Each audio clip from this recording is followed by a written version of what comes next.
पवन सिंह साला कहतारे आ कलुआ तो हंस के ई गोड़ लागतारे आ कलुआ के पवन सिंह साला कहतारे आ कलुआ तो हंस के तू गोड़ लागतारे आ यही रही तोई जात धास के मुआइत आ बाभन भरल रहसन मऊ गाई आ यही रही तोई जात धास के मुआइत। जब ऐसे रेलाई होई ना तो खुद लाइन पर आ जाई हस, ना कोई के साला बोली हस आ ना कोई के साली बोली हस।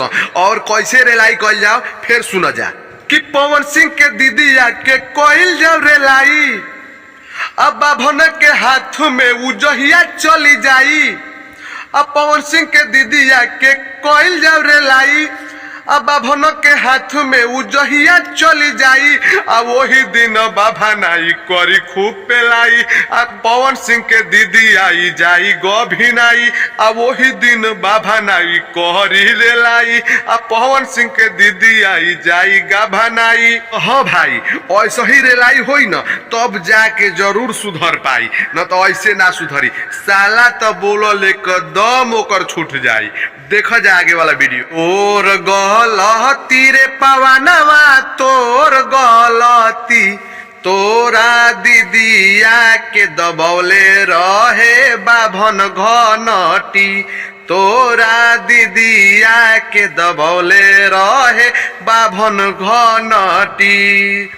भर भर बलटी रे पवनवा भर भर बलटी तोरा दीदिया के दुहलस अहिरा भर भर बलटी तोरा दीदिया के दुहलस अहिरा भर भर बलटी।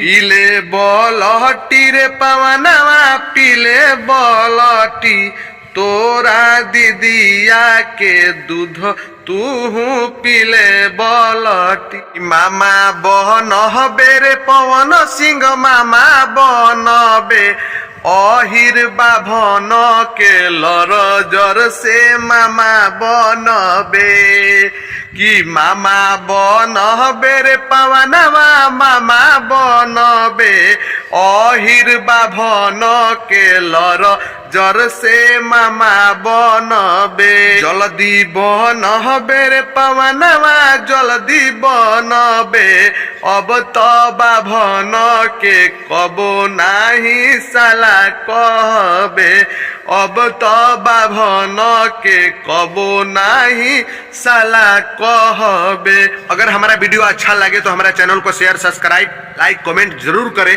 तब तक के लिए मैं अपने बात को यहीं पर समाप्त करता हूँ। जय हिंद, जय भारत, जय बिहार।